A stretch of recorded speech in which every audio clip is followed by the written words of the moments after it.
Olá pessoal, o professor Bruno do Departamento de Física da Universidade Federal de Juiz de Fora e vamos com mais um vídeo dos nossos cortes da mecânica clássica. O problema que a gente quer resolver hoje é o seguinte: nós vamos colocar duas partículas de massa M1 e M2 afastadas por uma distância L e nós soltamos essas partículas, então no início elas estão em repouso, né, em relação a um certo sistema de coordenadas, e essas partículas vão colidir sob a ação de força gravitacional somente. Então a gente vai tentar resolver esse problema e tentar determinar quanto tempo elas gastam para se chocarem. Esse problema é bastante interessante, ele envolve um sistema de equações acopladas e a gente consegue desacoplar fazendo uma combinação entre as equações de movimento para cada uma delas.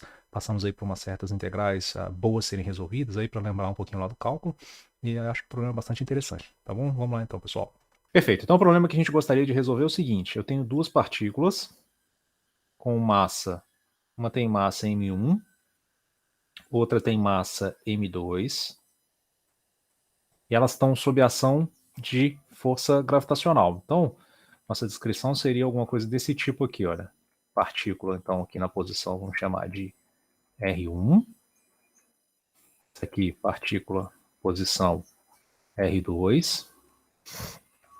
Então, esse aqui seria o nosso sistema de coordenadas, né? Vamos chamar de X, Y e Z. Aí, a única força que atua entre essas duas partículas é a gravitação. Então, a gente tem assim, olha, força que a primeira partícula sente devido à segunda é igual a massa vezes a aceleração. Isso igual a gente sabe que a força é atrativa, menos G, M1, M2, e aí espertamente nós escrevemos dividido aqui então pela distância entre as duas ao quadrado. Vou colocar R21 aqui, quadrado. E aí a ideia dessa expressão aqui, usar 1, 2, é que a gente pode escrever os próprios vetores aqui, R1, R2 na hora, e a gente ganha a nossa fórmula pronta. Lembrando que o módulo ele não faz diferença, né? R1 menos R2 ou R2 menos R1, o tamanho é o mesmo. Faz diferença no próprio vetor aqui, né? Um fica menos o outro. Então, quando a gente escreve essa expressão, veja só, o vetor R1 menos R2 está apontado de onde para onde? Olha, você faz R1 menos R2, é esse vetor aqui assim. Então, esse aqui seria o nosso R1 menos R2. E a força, por sua vez, ela está contrária a esse vetor por conta desse sinal de menos aqui. Então, de fato, nossa força, olha, que 1 sente devido à partícula 2, está numa direção antiparalela àquele nosso vetor R1 menos R2. Então, de fato, olha, fica consistente com a nossa geometria do problema aqui.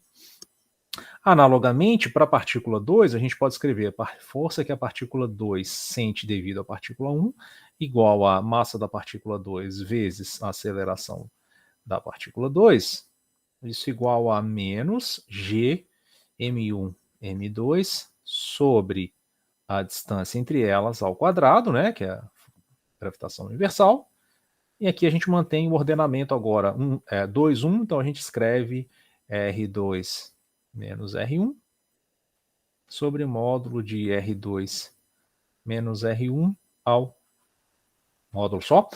Então, olha só para completar aqui então, a força que 2 sente devido a 1 é dado então por menos GMM, aí a gente mantém a ordem, né? 2, 1, aqui fica 2, 1, e aí com isso a gente ganha a expressão correta que descreveria a força que a partícula 2 sente devido a 1. Eu tinha dito aqui que o módulo ele não faz diferença entre R2 menos R1 ou 1 menos 2, tanto faz. Então essa expressão aqui ela vai se juntar com essa, ok? Não tem problema. O que faz diferença é no numerador, né? Porque R2 menos R1 ele aponta em sentido oposto a R1 menos R2. Então olha só, o R2 menos R1 está apontado para cá, com o sinal de menos ele aponta em sentido oposto, como deveria, e aí a gente tem que, de fato, a força que F, que a 2 sente devido a 1, está orientada corretamente de acordo com a nossa geometria aqui do nosso problema. Acontece que esse problema é um problema unidimensional, porque as partículas elas só vão andar na direção dessa força. Então a gente pode reduzir esse problema ao seguinte, olha, a gente vai passar um eixo aqui que passa pelas duas, vamos chamar esse eixo de eixo X, E aí aquela expressão toda, já decompondo as nossas forças na direção x, ela tem a seguinte cara, olha, m1 vezes a aceleração da partícula 1 vai ser igual à força. Acontece que agora, nesse caso, com essa orientação, a força fica positiva. Então a gente fica aqui com mais g m1, m2, dividido por x2 menos x1 ao quadrado. A orientação aqui já está dada, porque eu já decompus aquela força na direção do próprio eixo x. Assim como m2, x2, a aceleração, com essa orientação aqui, a força aponta em sentido contrário ao eixo x, então a gente ficaria com menos g m1, m2, dividido por x2 menos x1 ao quadrado. Reparem que nessa notação, esses vetores aqui seriam exatamente o próprio vetor unitário i, né? Esse aqui seria o i e esse aqui seria o menos i. Por isso fica aquela nossa expressão mais e menos ali. Certo? Seria o vetor unitário que aponta na direção da própria força. No nosso caso aqui é o eixo x, né? Então, próprio i. Então, eu já estou decompondo essa força na direção do próprio eixo x. Essas forças, né? Ótimo. Aí agora, olha só. Condições iniciais para o nosso problema. Vamos supor, então, que a nossa partícula esteja na posição inicial aqui no instante de tempo t0, a primeira partícula. Vamos colocá-la sobre a origem para facilitar. E a segunda afastada numa distância L. Isso foi dado do nosso problema. Então você afastou essas duas partículas por uma distância L e depois soltou. E ver quanto tempo elas vão se chocar. Condições iniciais. Então, velocidade da primeira no instante de tempo t igual a 0, 0. E velocidade da segunda no instante de tempo t igual a 0, 0 também. Então elas estão paradas, né, partindo do repouso. Tá ótimo. Agora vamos ver. Com essas duas expressões aqui, a gente já sabe como tentar uni-las para desacoplar esse sistema de equação diferencial. Porque eu estou vendo que a equação diferencial que rege o comportamento da primeira depende de x1 e x2, e da segunda também depende de x1 e x2. Então esse sistema está, como a gente chama, acoplado. Não é difícil desacoplar, basta que para isso a gente faça aquele nosso... tem uma combinação específica dessas duas expressões aqui, que a gente vai chamar de 1 e 2, que desacopla esse sistema. Então, como fazer isso? A gente sabe que se eu, por exemplo, somar essas duas expressões, eu fico com, quando eu somo o lado direito aqui, dada a terceira lei de Newton se cancela, então eu fico com m1, x1, dois pontos, mais m2, x2, dois pontos, isso igual a zero. Para a gente transformar essa equação aqui na equação do próprio centro de massa, a gente multiplica por um mzão aqui, divide por um mzão, sendo que esse mzão é o que eu vou chamar de massa total do meu sistema. E aí, daqui, nós encontramos que mx dois pontos é igual a zero, onde esse x nada mais é do que a própria coordenada do centro de massa, né? Seria m1 x1 mais m2 x2 dividido por m1 mais m2. A gente pode prontamente resolver essa equação diferencial. Veja só. Opa, aqui minúsculo, né, no denominador. M e m. Então, se a gente resolve essa equação diferencial, a gente encontra que o nosso x como função do tempo deve ser dado por um vt mais um certo x0, né? Função afim. Então, quando você deriva duas vezes, volta para o igual a zero. Quem são v e x0? A gente consegue determinar usando as condições iniciais do nosso problema. Vejamos, olha. Quem é... Vamos abrir aqui um pouquinho para o lado. Quem seria o nosso x no instante de tempo t igual a zero? Isso seria m1, x1 de zero, mais m2, x2, zero, dividido por m1 mais m2. Isso vale zero, isso vale L, e aí a gente fica com m2 dividido por m1 mais m2L. Essa seria a condição inicial para o meu x. E a velocidade desse centro de massa, que seria aquele x ponto zero, Seria então V no instante de tempo t 0. Eu não vou usar a Vzão não para não confundir com a notação. Vamos só deixar x ponto 0. Ponto significa derivada temporal, né? Isso seria M1, V1 calculado em 0, mais M2, V2 calculado em 0, dividido por M1 mais M2. Isso aqui você pode rapidamente concluir que vale 0, porque as velocidades iniciais das nossas duas partículas era 0. Com isso, olha, usando essas duas condições iniciais, a gente já mata aqui quem é a nossa solução final para o x, nosso centro de massa, né? Quem é o Vzão, então, aqui? Acabamos de achar, né? Faz x igual a 0 aqui, mata esse termo, você fica com o próprio x0, e aí você conclui que o seu x0, que seria a posição inicial da sua partícula, vale ml dividido por m1 mais m2. E para achar o Vzão, o que você faz? Deriva essa expressão. Você sabe, então, que x ponto no instante de tempo t qualquer vale o próprio V, mas isso vale, você sabe, igual a 0, né? Para qualquer instante de tempo t0. Então, matamos tanto o nosso V quanto o nosso x0. A gente conclui que o nosso centro de massa como função do tempo fica constante. Isso vale, então, m2 dividido por m1 mais m2, L. Achamos, então, o nosso x como função do tempo, centro de massa, para qualquer instante de tempo. Ele fica parado. Perfeito. Agora, gente, resolvemos, então, uma das equações diferenciais para uma das coordenadas. Precisa outra. O que a gente faz? A gente faz aquela combinação específica entre 1 e 2. Como? A ideia é fazer M1, para aparecer a coordenada relativa, né? Você faz M1 vezes 2, menos M2 vezes 1. E olha o que aparece para a gente. Olha. Quando você multiplica a segunda expressão por M1, você fica aqui com M1, M2, X2. Subtraindo da primeira, você conseguiu colocar o seu M1, M2 em evidência, fica menos X1 aqui, derivada da segunda. Isso igual a...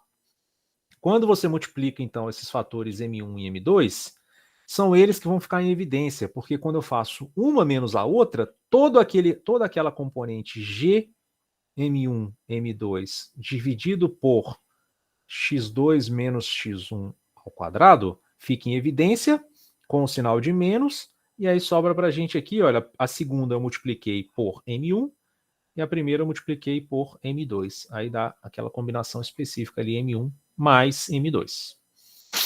Certo? Para não carregar muito a nossa notação, vamos chamar essa combinação aqui de G, M1, M2 de um certo, por exemplo, digamos, lambda. Aquela combinação, eu vou passar dividindo M1 mais M2 por M1 vezes M2, e a gente chama, então, assim, olha, vamos lá, tem várias, vamos dividir aqui por M1 mais M2, então cancela de um lado, ele aparece aqui no denominador. Essa combinação de x2 menos x1 é o que nós vamos chamar de x minúsculo, que é a coordenada relativa, então posição de 2 em relação a 1. E essa combinação aqui de produto pela soma tem dimensão de massa, é o que nós chamamos de massa reduzida, vamos chamar de μ. Então nós ficamos com a seguinte equação diferencial, olha, μ, x2 pontos, igual exatamente a menos lambda sobre x ao quadrado. Ótimo. Essa equação aqui, ela tem cara de uma força do tipo f de x, e que nós sabemos que vale uma espécie de regra de conservação da energia, que nós podemos prontamente, assim, a gente pode escrever, mas vamos tentar deduzir aqui mais uma vez, né? Não custa. Então você multiplica essa expressão dos dois lados por um x ponto, aí fica com μ x ponto, x2 pontos, igual a f de x, x2 pontos. Você supõe que existe uma função v, tal que menos a derivada dela em relação a x é a própria força. Aqui fica x ponto. Aí, olha, daqui nós sabemos integrar. Isso vale exatamente derivada em relação ao tempo de μ x ponto ao quadrado, que seria aquele termo cinético, e de fato, né, deriva x ponto ao quadrado em relação ao tempo. Cai o fator 2, se cancela, fica μ x ponto, e aí com a regra da cadeia, x2 pontos, e volta exatamente para o que tinha antes.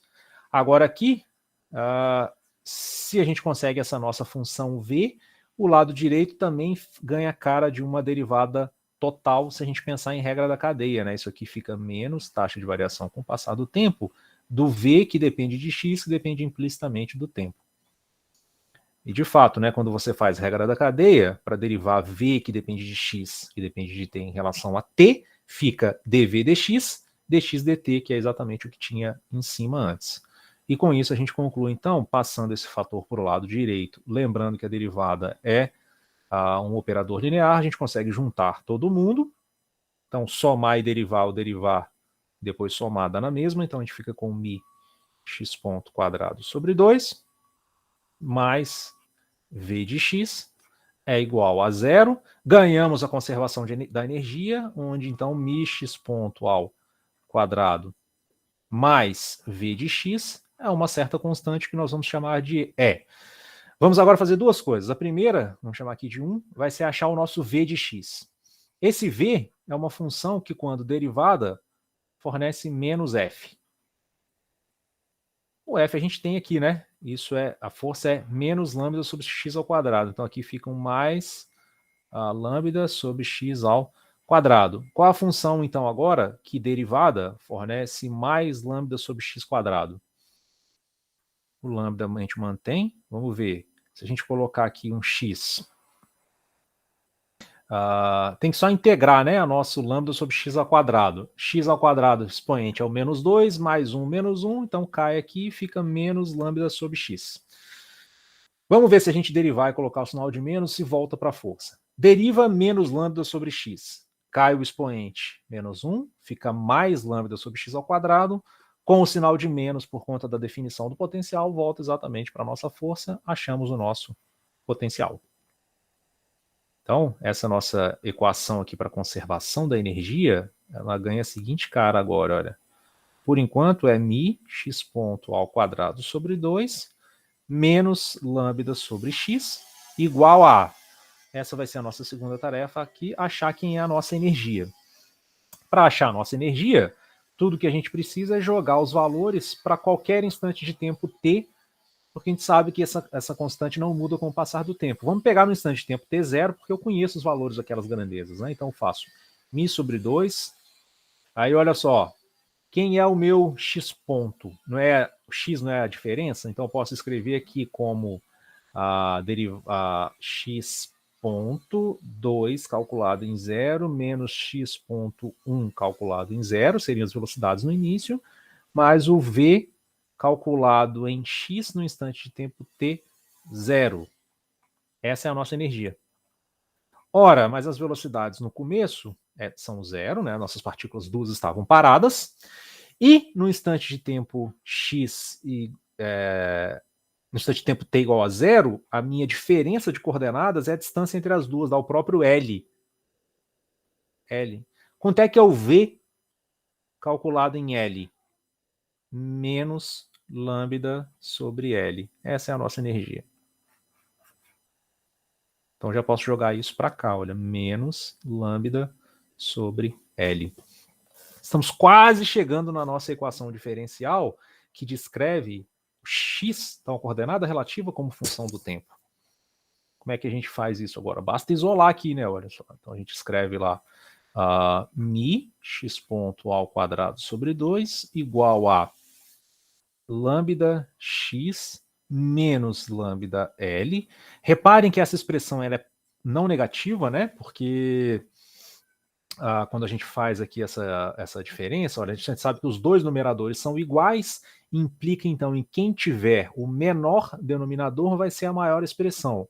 Como as partículas partem de uma distância L, e essa distância só diminui, o x vai ficando cada vez menor. Então o x ele é sempre menor do que L, logo essa combinação aqui era sempre maior ou igual a zero, como deveria ser. Vamos lá.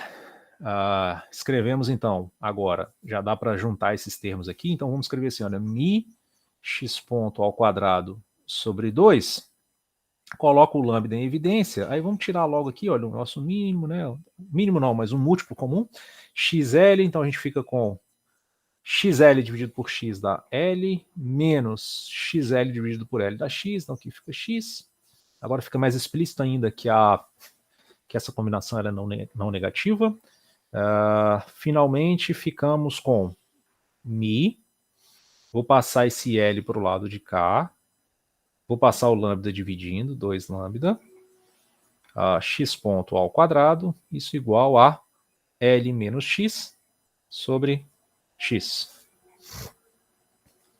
E aí, finalmente, dá para tirar a raiz em ambos os membros, né? Lembra que a gente está querendo achar o nosso x como função do tempo.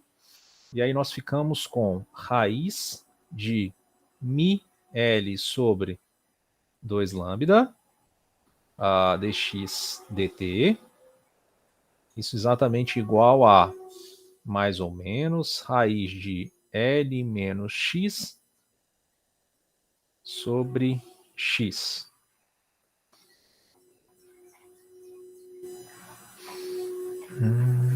Aí aqui, temos que isolar ainda, né? Então a gente fica com dx multiplicado por 1 raiz de x sobre raiz de L menos x. Isso igual a... acho que vou manter do lado de cá. Então o mi sobre L dividido por 2 lambda, vamos manter nessa raiz. E do lado direito a gente escreve mais ou menos dt. Agora eu pergunto para vocês, dx dt é positivo ou negativo? Então está aqui a nossa primeira partícula, m1, está aqui a segunda, m2. Esse aqui seria um x no instante de tempo t. Aí você deixa passar um certo intervalo de tempo ΔT, aí a sua partícula m1 ela veio para cá, e a sua partícula m2 veio para cá. Esse aqui seria o seu x no instante de tempo t mais ΔT. Aí, se você fizer x de t mais dt menos x de t, você fica com que valor de grandeza? Isso aqui é positivo ou negativo? Flávia, você acabou de responder. Negativo. Negativo. Então é razoável pensar que o nosso dx dt é Negativo. negativo. Então é bom que a gente fique com o nosso sinal aqui negativo. Certo? Ok. Uhum. Esse aqui, né, seria o nosso dx dt negativo. Então vamos ver o que aparece como consequência dessa nossa análise toda. Agora, olha só. A gente já está quase apto a integrar, né? Então a gente vai ficar com raiz de mi L sobre 2 lambda vezes... Agora já vamos escrever a nossa integral. Integral de raiz de x dx dividido por raiz de L menos x. Isso igual a, segundo a nossa conclusão aqui, menos integral dt, com as nossas variáveis indo de onde até aonde. A gente quer calcular, no fim das contas, o tempo que essas partículas gastam para se chocar. Então, olha, eu vou integrar de 0 até esse intervalo de tempo. Então, vamos escrever esse intervalo de tempo para... Aí vai integrar até o x igual a 0. Colisão, isso. Agora, no instante de tempo t0, quanto que vale o nosso x? L. E no instante de tempo tal? 0. Nossa. Uhum. Certo? Uhum. Então a gente fica aqui com o quê? Olha, dá até para a gente ajustar esse sinal, né? Olha só, vamos lá. A nossa integração vai ficar assim, ó. Eu vou integrar de 0 até tal, então eu já vou ganhar o meu tal. Vou escrevê-lo do lado esquerdo agora. Isso vai ser igual a... O sinal de menos eu vou passar para o lado de cá, troco os limites de integração, então eu fico com raiz de mi L sobre 2 lambda, integral de 0 até L dessa nossa raiz de x dx dividido por raiz de L menos x. Agora vem o trabalho de integração. Vamos lá. Não pode ficar com medo de uma integral, né? Façamos então. Primeira troca que eu vou fazer, por exemplo, raiz de L menos x, eu vou chamar, digamos, de U. Aí você fica com u ao quadrado igual a L menos x, e aí finalmente você fica com menos 2u du igual a dx.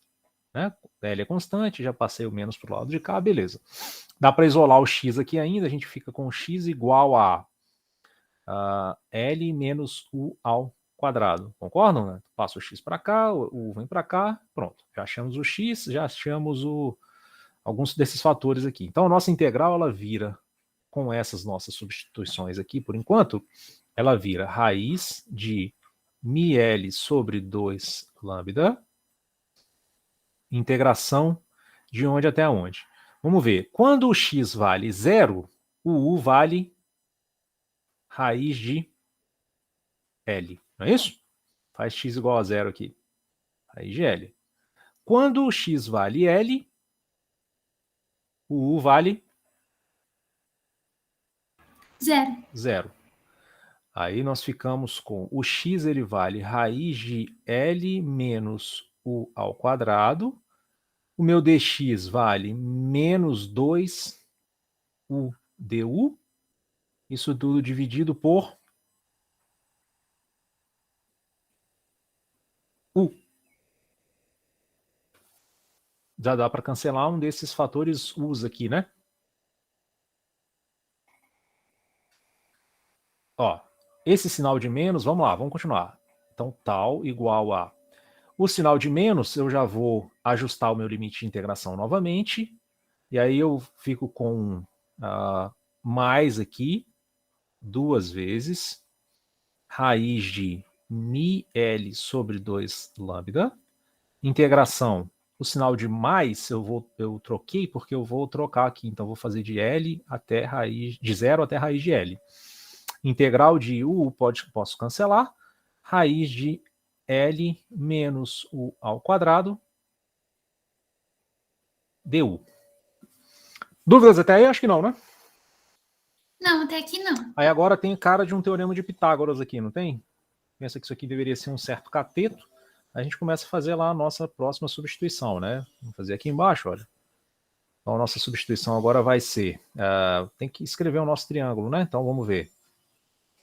Raiz de L menos U quadrado deve ser algum cateto. Vamos pegar aqui, por exemplo, ó, L menos U ao quadrado. Aqui a gente coloca um cateto U, por exemplo. E a hipotenusa deve ser raiz de L. Vamos ver se fecha a conta, né? Cateto ao quadrado, L menos U quadrado, somado com o quadrado seria o segundo cateto, cancela, cancela, dá o raiz de L ao quadrado, que é o próprio L. Maravilha. Esse aqui vai ser o nosso θ. Aí vejamos, olha, seno de θ igual a U sobre raiz de L, né? Cateto oposto sobre hipotenusa. Tiramos então aqui que o nosso raiz de L cosseno de θ dθ igual a du. E finalmente agora, olha, o cosseno de θ é cateto adjacente sobre hipotenusa, né? Então fica raiz de L menos o quadrado sobre raiz de L. E a gente pode, inclusive, achar os nossos limites de integração de uma vez também. Olha, vamos já escrever aqui a nossa expressão. A gente vai ficar com 2 vezes raiz de μl sobre 2 lambda integral. Quando o U vale 0, o nosso seno de θ vale 0, θ é exatamente igual a 0. Quando o meu U vale raiz de L, cancela qual é o arco cujo ângulo vale 1? Pi sobre 2. Pi sobre 2. Então ficamos finalmente com raiz de L menos U quadrado, isso é raiz de L cosseno de θ. E o du? Raiz de L cosseno ao quadrado, né? Eu fico com o outro, dθ. Gente. Vamos passar aqui para baixo, então a gente fica com o tal igual a 2L raiz de μl sobre 2 lambda integral de 0 até π sobre 2 de cosseno ao quadrado de θ dθ. Como é que a gente integra o cosseno ao quadrado? Eu gosto dessa aqui, olha. Vamos fazer o seguinte, olha. A gente sabe que cosseno ao quadrado de θ mais seno ao quadrado de θ é igual a 1. E cosseno ao quadrado de θ, né, aquela arco duplo, né, menos seno ao quadrado de θ é igual a 1, perdão, cosseno de 2θ. Aí quando a gente agora faz a soma dessas duas expressões, a gente fica com 2 vezes cosseno ao quadrado de θ igual a 1 mais cosseno de 2θ. Bom, já dá para matar aqui o nosso, olha só, esse 2 cosseno ao quadrado de θ é 1 mais cosseno de 2θ. Então a gente fica com L, raiz de μL sobre 2 lambda, integral de 1 mais cosseno de 2θ, dθ, com o θ variando de 0 até π sobre 2. Vejamos então, a nossa primeira integral aqui, ela vai fornecer para a gente então, finalmente, né? Agora estamos quase chegando no final. Tal igual a L, raiz de μL sobre 2 lambda, integral de θ para ir de 0 até π sobre 2, π sobre 2. E a segunda integral? A segunda integral, confere aqui comigo, olha, integral de cosseno de 2θ para ir de 0 até π sobre 2, isso vale quanto? Seno de 2θ sobre 2, 0 até π sobre 2, né? Porque deriva o seno da cosseno, regra da cadeia, cancela o 2 e volta para o que tinha antes. Aqui faltou um dθ. E aí, Dá só que zero. dá 0, porque o seno no π e o seno no 0 valem 0, então nem preciso preocupar. Chegou a resposta. Bom, com essa nossa resposta aqui, então, gente, dá para a gente agora fazer uma estimativa. Primeiro, vamos fazer análise dimensional e depois ver se nossa conta, ver quanto que vale isso. Imagina, você pode fazer uma estimativa para 2 pessoas soltas no espaço, quanto tempo elas vão gastar para se chocar, né? Então vejamos, olha, primeiro a análise dimensional dessa nossa expressão, ela tem que dar em segundos, né? Vamos ver se dá mesmo. Primeiro aqui tem um fator L, então L é dado em metros, raiz de μ é massa, quilogramas. O L também é dado em metros. E aí agora a gente tem aquela nossa, esse lambda aqui. Lambda, ele era dado, se vocês se lembram, constante gravitacional, M1, M2. E aí vamos ver, a constante gravitacional, então lembra, força é igual a GMM, né, M1, M2, sobre uma certa distância ao quadrado. Então, essa combinação GMM, ela é dada em newtons, força vezes distância ao quadrado, né? Só fazendo análise dimensional, aqui a gente ficaria com newton vezes metro ao quadrado. Mas newton é quilograma vezes metro por segundo ao quadrado, multiplicado por 1 metro ao quadrado. Aí vejamos, esse M se cancela, né? Metros, quilograma se cancela. 1 metro ao quadrado sai da raiz, vira metro no denominador. E o segundo ao quadrado sai da raiz no numerador, fica segundos, cancela o M com M. De fato, achamos o nosso tempo em segundos, como deveria ser. Certo? Então, pelo menos a análise dimensional está correta. Para você fazer uma estimativa agora de tempo, imagina então, vamos fazer lá esse tal aqui, significa o seguinte, né? Só para relembrar, se você pegar uma pessoa com a massa M1, uma outra pessoa com a massa M2, essas partículas soltas sob atração gravitacional, elas vão se chocar. A gente sabe que elas devem se chocar exatamente no centro de massa. Por quê? Porque como é um problema que só tem forças internas, o centro de massa não muda mesmo que as partículas se desloquem. Como elas estão se deslocando, sendo atraídas, o centro de massa fica constante. A gente resolveu agora, anteriormente, viu que ele fica numa posição fixa. Logo, o choque se dá exatamente no centro de massa, que a gente sabe quanto vale, né? Porque elas foram soltas a partir de uma distância L aqui. O centro de massa ele vale exatamente, então, M2 dividido por M1 mais M2 L.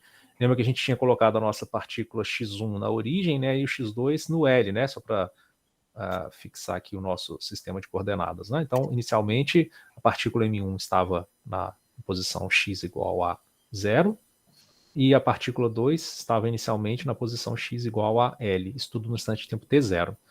Aí elas se aproximam e se chocam. Reparem mais um fato interessante aqui, que a gente fez aquela análise de que, de fato, a gente deveria pegar o sinal de menos na nossa integração quando a gente tirou a raiz do x ao quadrado, x ponto ao quadrado. Isso é interessante também, porque foi essa análise, a Flávia que sacou lá, que de fato o nosso x vai ficando cada vez menor, de modo que o dx seria negativo, né? E aí a velocidade fica de fato negativa. A gente só conseguiu esse sinal positivo aqui porque a gente ajustou corretamente o sinal lá inicialmente. Esse aqui, né, eu quero dizer. Então tá aí, vamos fazer a nossa estimativa aqui, olha. Tal e tal. Duas pessoas, por exemplo, 80 quilos afastadas por uma distância, digamos, de 1 metro inicialmente. Então a gente vai ter aqui 1. Eu nem vou colocar as unidades, né? Porque a gente já fez a análise dimensional aqui, já deu segundos, então a gente fica com 1 metro dividido por massa reduzida. Então M1 igual a M2 igual, por exemplo, 80 quilogramas, né? O nosso Mi vai valer, então, produto pela soma, né? Dá 40 quilogramas, não é isso? M1 vezes M2 dividido por M1 mais M2. Então, 40 quilogramas, aqui fica um fator 40. L, 1 metro, dividido por 2 vezes. O nosso lambda, ele vale 6,67 vezes 10 a menos 11. Aqui tem um fator m ao quadrado, né, que seria então 80 vezes 80 segundos.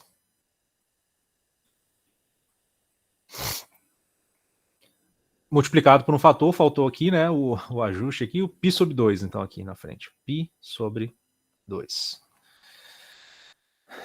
Vejamos então o que dá para cancelar, o que não dá. Então a gente vai ficar com π sobre 2, raiz de... Dá para cancelar um desses fatores aqui. Beleza. Aí o 4 cancela com o 8, dá um fator 2. Aí esse 2 ao quadrado sai do denominador, ele vira um 4 aqui, né? 2 vezes 2. E aí a gente ficou finalmente com 1 sobre... Eu vou fazer 6... Vou fazer 66,7. Então vou aumentar aqui e diminuir de cá. 10 a menos 12 segundos. E aí, ó, isso deve ser alguma coisa do tipo π sobre 4. Vamos tirar logo a raiz do 6,67.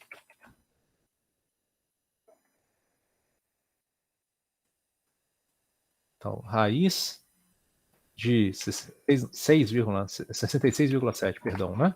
Isso dá 8,16 vezes 8,1, por exemplo, né? Ou 2, né? Fazendo uma aproximação aqui, é só uma ordem de grandeza mesmo.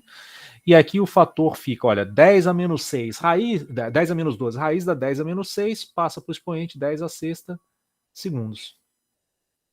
Então, finalmente, agora a gente faz isso aqui vezes 4. Opa. Vezes. Agora, π dividido por esse fator. Então, 0,09. Então, isso aqui vai ser aproximadamente 0,1 vezes 10 a sexta, que dá aproximadamente, então, 10 a quinta segundos. Só para você ter uma ideia, né? Então, 10 a quinta segundos. Se a gente fosse tentar calcular esse tempo em, digamos, anos, isso deveria ser 10 a quinta segundos. Aí você sabe que um ano... Vamos fazer do lado de cá, né? Então eu sei que 1 minuto tem 60 segundos. Eu sei que 1 hora tem 60 minutos. Estou só multiplicando por 1 minha expressão, né? Sem alterar o valor. Só vou alterar as unidades de maneira consistente. Então eu sei que um dia tem 24 horas e eu sei também que um ano tem 365 dias. Aí, olha, unidades se cancelam, como deveria. E sobrou a transformação de 10 à quinta para anos, aí a gente tem que dividir um 10 à quinta por 60, 60, 24, 365. Vamos fazer a nossa conta aqui. Então a gente fica com 10 elevado à quinta, dividido por, então, 3.600, dividido por 24. Já deu em dias, né? Se eu dividir por 365, a gente teria em anos. A gente poderia até deixar em dias aqui, inclusive. Então, aproximadamente 1,15 dias. Então, aproximadamente um dia, né? Então, se você colocar lá essas duas partículas de 80 quilos, né? Próximo a mim, imagina uma réplica, se você deixar os dois afastados de tudo, deixar sob ação gravitacional afastados por 1 metro, gasta aproximadamente um dia para que a gente tenha então a colisão.